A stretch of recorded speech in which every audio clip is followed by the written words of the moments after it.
Hello Kathden fans! So habang tayo po ay nag-aantay ng ayuda ng Kathden at saka mamayang konti, no, alas 5 po ang press conference ng Viva Films at saka ng Myriad Entertainment, kasama nga po si Pops Alden kasi parang ipapalabas na yung kanyang ginawang pelikula, no, with Heaven Perelejo with title na Out of Order po, no. Siya rin po ang director dito. So another masterpiece ni Pops Alden. Tapos magkakaroon sila ng Philippine adaptation ng Thailand best-selling or highest grossing film na P-Mac, mga kasombrero. So ang napapabalitang kasama niya rito ay si Ma'am Julia Barreto, mga kasombrero. So nag-post din dito ang Philippine Entertainment Portal or PEP, no. Nakaset sila, remake po ito na pelikula ng Thailand or Thailander actor na si Mario Morer, mga kasombreros. So support pa rin natin, no, kahit anong mga projects or individual projects and movies ng Kathden po. Ito yung sasabi ni Pops Alden na kapag hiwalay sila ng mga projects, ayan, nakita niya ring lumalago at saka kumaga pa nag-improve ang bawat isa during sa kanilang interview. So kapag may ibang projects, Ma'am Catherine, siya meron din kagaya ng isang halaman or ng isang prutas, ng isang puno na mas lalong lumalago at lalaki at mamumunga kapag may space po, no, or naghihiwalay minsan ng landas. So same goes with Kathden, mga kasombreros. Tapos si Robby, nag-post kasi yung Kathden admin dito na si Robby kasi diba birthday ni Ma'am Catherine. Tapos si Robby kasi is close friend din ito ni Ma'am Catherine. Pero chinek ko yung Instagram at saka Facebook niya, hindi siya mismo yung nag-post. And alam natin si Sir Robby ay ang galing din ito mag-tease, no, sa Kathden nung nag-guest sila sa ASAP, mga kasombreros. Tapos si Sir Alden naman ay nag-post si Miss Nate Gonzaga ng kanyang behind the scenes pa dun sa bench, mga kasombreros. Alam ko ito yung time na nagpa-practice or general rehearsal pa nila, mga kasombreros, na black, no, nakaitim na suot si Sir Alden, mga kasombreros and mga kapantas. And then si Ken ng Ken Creative Designs ay nag-post siya, no, ng kanyang kuha sa outside view ng Bernardo or Casa Bernardo. March 26, 2025, sabi niya dito sa caption niya, Ken Creative Designs Facebook story post na nasa bahay siya, no, ni Ma'am Catherine kasi nga birthday celebration ni pambansang Morena or box office queen, mga kasombreros. So talagang lang, siguro in-inform sila. Nabasa ko dun sa isang post na parang in-inform yung mga tao sa paligid, like parang pinagbabawalan silang kumuha ng kumapa-picture, lalong-lalo na kapag nandyan si lalong-lalo na kapag Kathden na magkasama, mga kasombreros. So alam na natin kung bakit walang ayuda, no? Kasi may time talaga na ganito, no, talagang we respect their privacy, mga kasombreros. So pag sinabing huwag kukuha ng picture, so huwag po, kasi that's one way of saying na we respect them. And lalo na po si Sir Alden, mga kasombreros, na happy at saka peaceful sa private na buhay. So private but not secret, mga kasombreros. Tapos ang kulit na ito, alam ko matagal na tong video na ito ni Ma'am Catherine, yung parang nag-skateboard siya, tapos naka-cap, tapos naka-yellow na na jacket, mga kasombreros, tapos naka-green cap. Ang kulit lang. Tapos compilation ito ng mga party niya nung una, no, kasama ang kanyang mga friends, mga kasombreros. So abang-abang tayo. Actually may mga updates pa ako dito, pero baka bukas ko na siya ma-upload. Abang-abang tayo ng mga ayuda, mga kasombreros, kung meron. So kung wala, let's move on and be happy and be contented. Alright, para po sa word of God natin ay napakaganda po nito. 1 Corinthians 10 verse 23, all things are lawful, but not all things are helpful.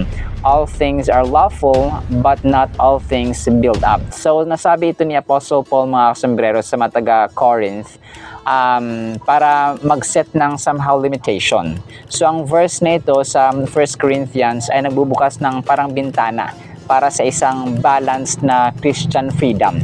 Kasi ang tao kapag hindi niya kayang i-balance ang kanyang freedom, yung kanyang kalayaan, ay pwede niyang gamitin sa masama. Okay? So doon na kumbaga pa naabuso ang ating freedom or kalayaan. So freedom and responsibility work hand in hand. So kumbaga pa connected at saka related ang dalawang words na ito, freedom at saka responsibility. So if you do your freedom, you still have the responsibility whatever consequences that may lie ahead, mga kasambres. So when Paul mentions that all things are lawful, he's acknowledging the freedom believers have in Christ. We are no longer under the Christ or the strict regulations of the law that govern the Israelites in the Old Testament. So kasi sa Old Testament, diba, yung mga tao doon kapag nagkakasala, nagkakatay ng baboy, nagkakatay ng abaka, ng guya, ng toro, ng sheep, ng kung pa may mga offerings. And then law, no? Law ang nangingiral dati kasi anytime pwedeng buksan ni Lord ang lupa, mamatay ang thousands of people because of sin. So on the spot pwede siya magpapadala ng kidlat para patayin ng isang grupo ng tao. So although yon, may mga naranasan din na mga sakuna, mga disaster, mga kasambreros, pero iba sa Old Testament, parang man to man, no? Parang face to face at saka vis-a-vis yung confrontation ng Panginoon dati, unlike nung dumating si Jesus Christ. So ito yung sinasabi dito. However, Paul goes further by reminding us of a crucial discernment. Not everything permissible is beneficial. So hindi lahat ng pwede natin gawin ay nakakatulong sa atin or nakakapagpalakas sa atin or nakakabuti sa atin in general.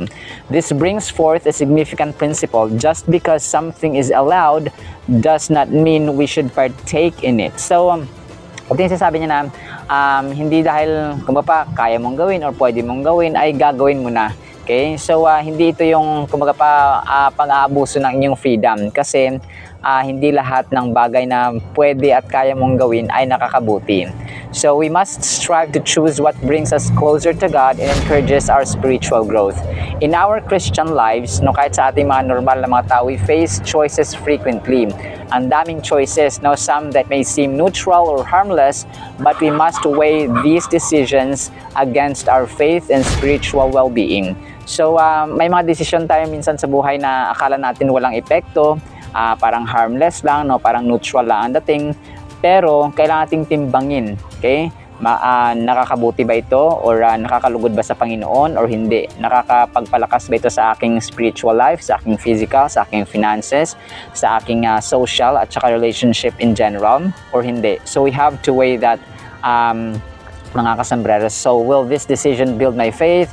Will it strengthen my relationships as a whole? So ganun, mga kasambreros.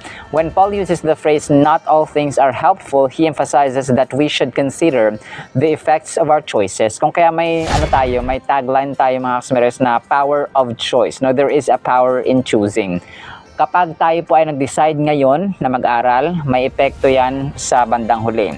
Kapag nag-decide tayo na hindi tayo mag-aaral at saka mag-asawa ng maaga, may epekto yan sa huli. So yun yung mga major decisions ng ating buhay. So kung gusto mong magtrabaho ngayon at saka mag-ipon at saka magpundar ng business, so po pwede. Pero yun nga, parati nating isipin na merong seasons sa lahat ng buhay. Sa lahat ng stages ng ating buhay, merong seasons. Kung ikaw ay nasa season of learning, nasa season ka ng pag-aaral, hindi pwede mag-asawa. Parang gano'n, no? Kasi yung iba, inuuna nila yung pag-asawa tapos mag-aaral. So, which is very, yung schedule nila, no? Mahirap na at saka sa finances. So, may mga seasons sa buhay natin. So, the next phrase, but I will not be enslaved to by anything, is profound statement highlighting the importance of self-control. Often we see people trapped by their choices. So, hindi tayo pwede dapat maging alipin ng kahit na sino at kahit na ano. Minsan, yung too much na pagbabad sa cellphone. So, hindi natin namamalayan na nagiging alipin na tayo ng social media, for example, or ng mga activities na hindi tayo nagiging beneficial or hindi tayo nagiging productive.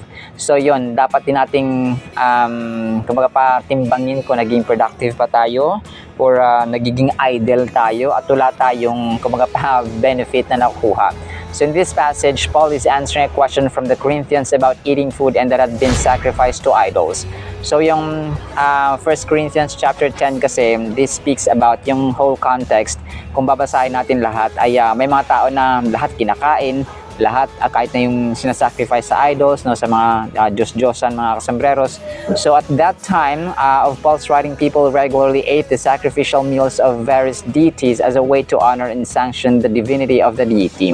So yung pagiging Diyos, no, kasi yung ibang tao kahit na yung nilalagay na sa Diyos-Diyosan, so kinakain pa rin ng mga tao. So parang wala silang pakundangan, wala silang kumbaga pa sense of limitation or discipline when it comes to that aspect.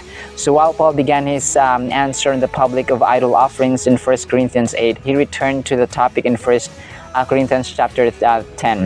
So yung ibang mga tao, no, kasi kapag medical necessity na, like say meron kang karamdaman, meron kang sakit, pinagawa ng doktor, so parang ganun din siya mga kasmeros. And yung choices talaga, no, which is yung general outcome na kung paano na-experience natin later on ay yun talaga yung mahalaga talaga sa lahat. So even so, yung pagkain, no, talagang may mga times na bawal sa atin, so wag nating kainin kasi marami na sabi na masarap ang bawal. So doon din natin nakita yung sense of kumbaga pa responsibility, no, kapag tayo po ay yung freedom natin, pwede kong kainin to, pwede kong kainin yun kahit na pabawal o kahit na hindi pa beneficial sa atin at nakakasama sa ating health, ay pa kinakain pa natin. So that is what we call freedom and responsibility connection. Merong cause and effect na relationship. So ano yung dahilan? Merong result. So ano yung ginawa mo? May result, may consequences or productivity or reward sa huli mga kasmeros. So let's kumbaga pa isipin natin parati na kagaya ng sa expression of freedom of expression, isa rin yun sa talagang ngayon sa social media, yung freedom of expression. Dahil may freedom of expression tayo sa Philippine Constitution dito sa Pilipinas kasi we're a democratic country, ay ginagamit na lang sa mali, no, at saka sobra-sobra, which is a big no-no mga kasambreros.